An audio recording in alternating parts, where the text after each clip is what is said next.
Bismillahirrahmanirrahim. Assalamualaikum warahmatullahi wabarakatuh. Alhamdulillahilladzi an'amana bi ni'matil iman wal islam. Wa arsala ilaina rasulan Muhammadan sallallahu alaihi wasallam wa anzala ilaihil qur'ana fihi hudan linnasi wa bayyinatin minal huda wal furqan. Wa nusalli wa nusallim ala habibina al-Mustafa Muhammad ibn Abdullah wa ala alihi wa ashabihi wa sallama tasliman katsira. Faya ikhwatal iman, usikum wa iyaya bitaqwallah, faqad fazal muttaqun. Bapak dan Ibu jamaah Masjid Baitul Haq yang dirahmati Allah Subhanahu wa taala. Nahmadullah, kita bersyukur kepada Allah Subhanahu wa taala. Malam hari ini kita dihadirkan di majelis yang mulia ini, di rumah Allah yang penuh dengan keberkahan, untuk bersama-sama mengkaji Al-Quranul Karim. Di antaranya ada kisah yang sangat fenomenal, yaitu kisah seorang nabi yang Allah Subhanahu wa taala berikan satu mukjizat yang luar biasa. Dengan doanya, dengan munajatnya kepada Allah Subhanahu wa taala, matahari bisa tertahan untuk tidak terbenam. Allah Subhanahu wa taala abadikan kisah ini di dalam Al-Quranul Karim. A'udzu billahi minasyaitonir rajim. Wa idh qulna adkhulu hadhihi al-qaryata fakulu minha haythu syi'tum ragadan wadkhulul baba sujjadan. Wa qulu hittatun naghfir lakum khatayakum wa sanazidul muhsinin. Fabaddala alladhina zalamu qawlan ghayra alladhi qila lahum فأنزلنا على الذين ظلموا رجزا من السماء بما كانوا يفسقون.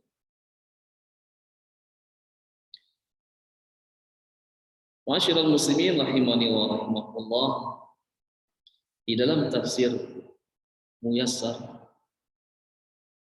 ditafsirkan oleh para ulama-ulama, yaitu wadhkuru ni'matana 'alaikum hina qulna udkhulu madinata Baitul Maqdis.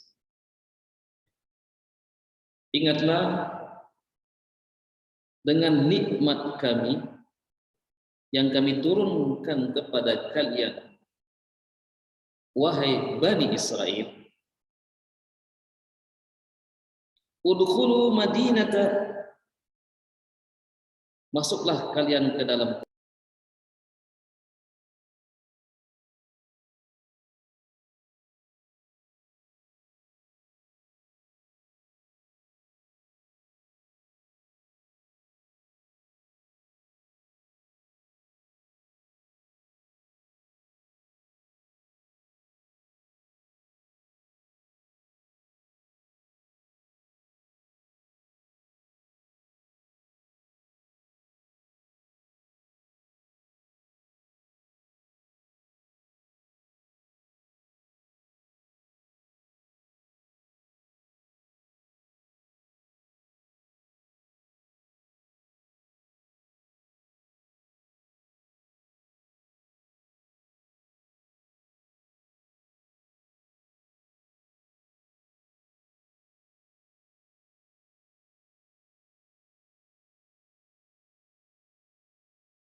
Ghaza nabiyyun minal anbiya'i salawatullahi wasalam, telah berperang di zaman dulu seorang nabi dari nabi Allah, selawat dan salam kepada mereka semua.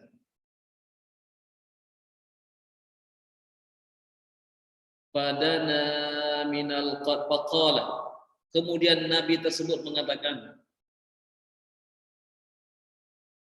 Allah yatba'anni salasa,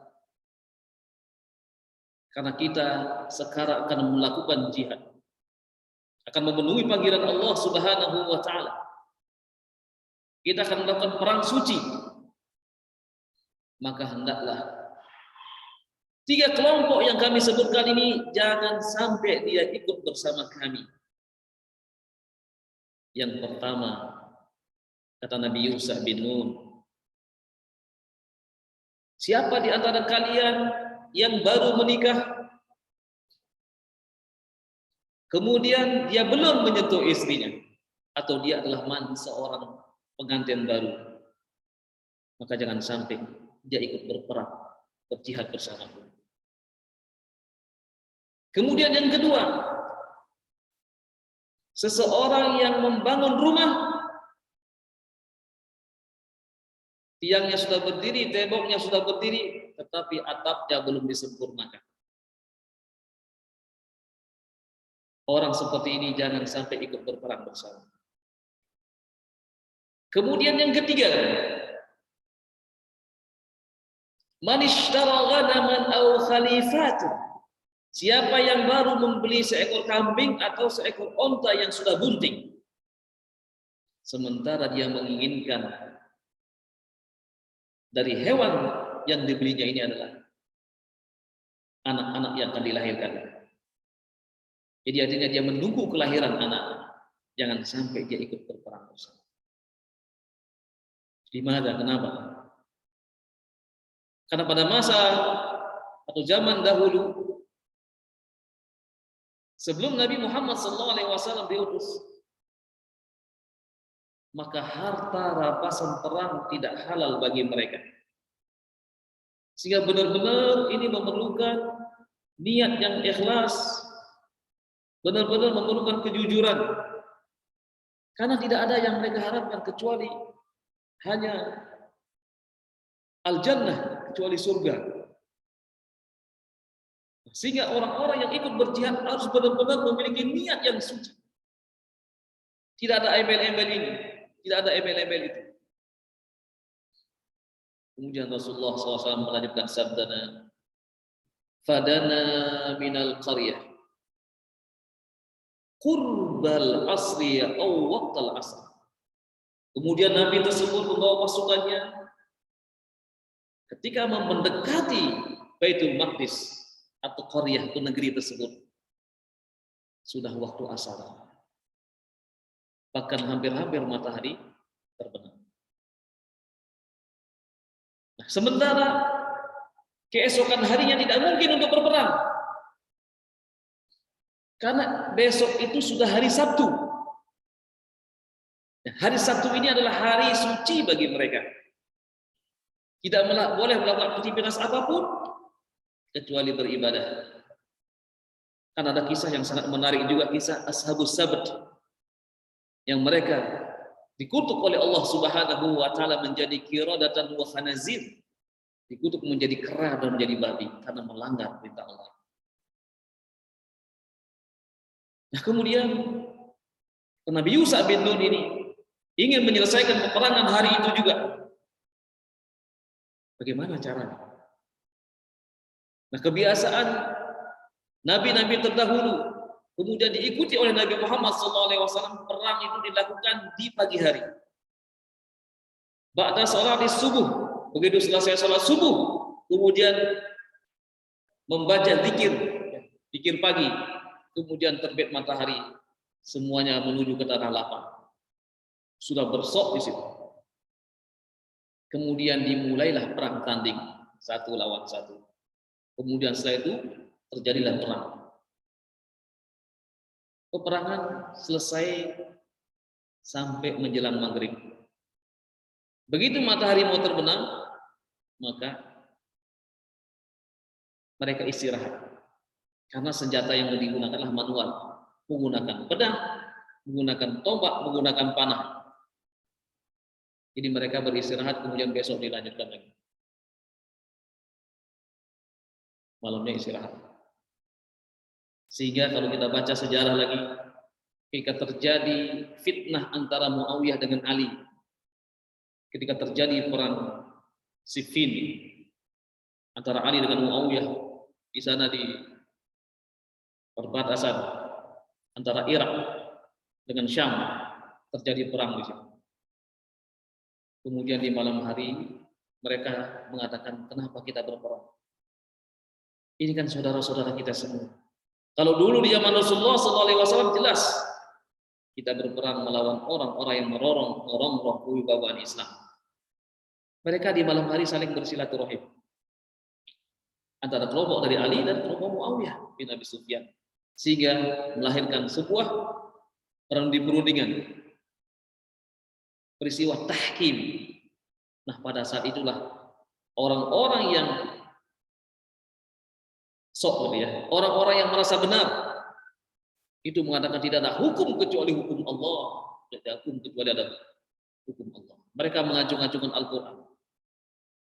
Kemudian terjadilah peristiwa tahkim ini dan mereka tidak setuju dengan perundingan tersebut dan keluarlah mereka. Maka mereka dikatakan Khawarij. Nah, kembali lagi kepada kisah yang kita bahas pada malam hari ini. Nah, apa yang dilakukan oleh Nabi Yusuf bin Nun sementara besok tidak ada perang? Hari Sabtu, hari suci. Kemudian beliau melihat matahari dan mengatakan, ya Syams, wahai matahari, innaki ma'muratun wa ana ma'mur. Sesungguhnya engkau terbit dan terbenam menurut perintah Allah Subhanahu wa taala. Aku pun mendapatkan perintah untuk menyampaikan risalah. Dia mengatakan seperti itu.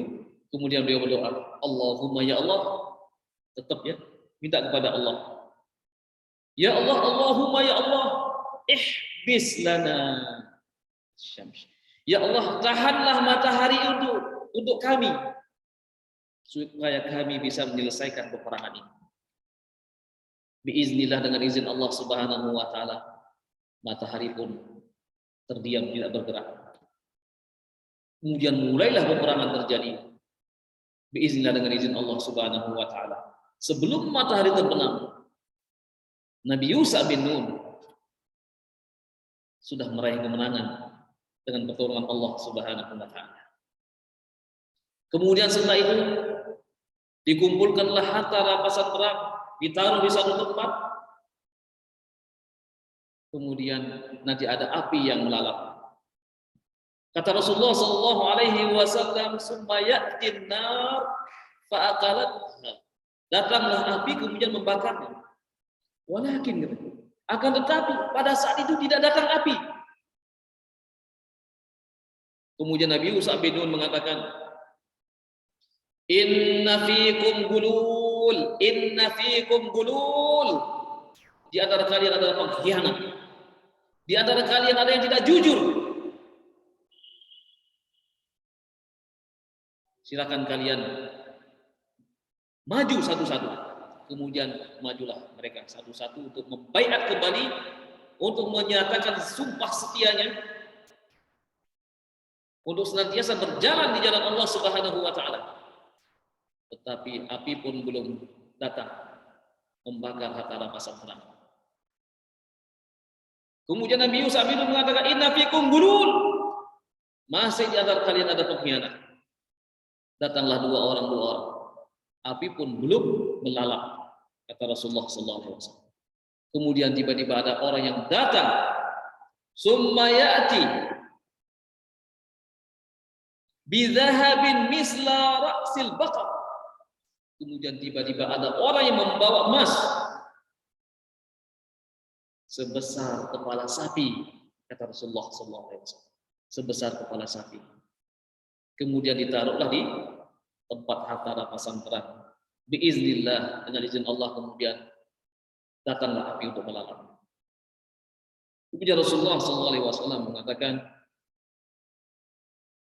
walam yahillu alaihim walam yahillu ala man qablana.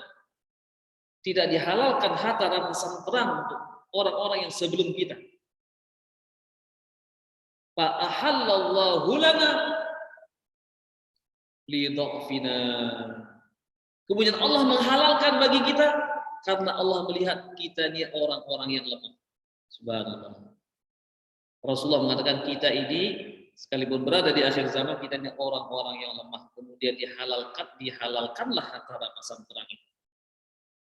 Ya, beliau mengatakan ada 5 keistimewaan yang diberikan kepadaku. Salah satunya adalah wa uhillat iyal maghanim, dihalalkan bagiku harta rampasan perang. Ikhwatal iman, apa yang dapat diambil? Hikmah apa yang dapat diambil dari kisah ini dan dari hadis Nabi Sallallahu Alaihi Wasallam?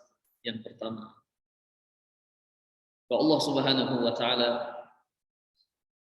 senantiasa menyayangi hamba-hambanya, yaitu dengan mengutus Nabi atau Rasul kepada mereka. Sepeninggal Nabi Musa alaihissalam dan Nabi Harun alaihissalam, maka Allah mengutus Nabi Yusuf bin Nun untuk meneruskan dakwah. Nah, sejak dari zaman Nabi Yusuf bin Nun itulah Bani Israel menempati Baitul Maqdis. Kemudian hikmah yang kedua, bahwa Nabi Shallallahu Alaihi Wasallam ketika menyampaikan pesan-pesan Allah Subhanahu Wa Taala itu lewat kisah, cerita. Mungkin hadirin yang dirahmati Allah Subhanahu Wa Taala masih ingat. Dulu kami sampaikan bahwasanya kalau kita membaca Al-Quran dan hadis atau nas itu adalah Al-Quran dan hadis, kita akan mendapati 3 isinya. Masih ingat? Yang pertama al-akhbar, berita-berita, informasi-informasi, ya, nasihat-nasihat berupa kisah-kisah. Yang kedua adalah al-awamir, perintah-perintah. Ini sedikit insyaallah dalam Al-Quran dan dalam hadis. Kemudian yang ketiga adalah an-nawahi, larangan-larangan. Begitu kita baca Al-Quran, Bismillahirrahmanirrahim. Alhamdulillahirabbil alamin, Ar-Rahmanir Rahim, Maliki yaumiddin. Kira-kira Al-Fatihah ini masuk larangan, apa masuk perintah, apa masuk informasi, akhbar? Dia masuk akhbar. Jadi Allah ingin mengenalkan dirinya. Siapakah Allah? Allah itu adalah Rabbul Alamin, Tuhan semesta alam. Siapakah Allah? Allah itu adalah Ar-Rahman Ar-Rahim, Maha Pengasih lagi Maha Penyayang. Siapakah Allah? Allah itu adalah Maliki Yaumiddin. Informasi. Nah, ketika Nabi SAW ingin menyampaikan satu nilai atau pesan dari Allah, beliau dengan dalam bentuk cerita. Dari mana Nabi tahu cerita ini? Jadi Allah yang mewahyukan kepadanya. Wa ma yantiqu anil hawa in huwa illa wahyun yuha. Nabi tidak pernah berbicara dengan hawa nafsunya. Allah saja yang mewahyukan kepadanya. Kemudian yang ketiga, hikmah yang dapat diambil di sini adalah as-sidqu, kejujuran. Sehingga Imam Nawawi membawakan hadis ini dalam kitabnya, Kitab Riyadhus Shalihin, kitab pertama Al-Muqaddimat, kemudian di situ ada babus sidq, bab tentang kejujuran. Nah, ketika harta rampasan perang dikumpulkan, ternyata ada di antara mereka yang tidak jujur, Allah tidak menerima semua. Ketika mereka sudah mengaku dan membuktikan tentang apa yang mereka dustakan atau apa yang mereka ambil, kemudian barulah Allah menerima amal-amal mereka. Oleh karena itu Rasulullah berpesan, alaikum bisidqi, hendaklah kalian jujur. Iyyakum wal kadzib, jangan berdusta. Hikmah yang berikutnya yang dapat diambil di sini adalah bahwa setiap nabi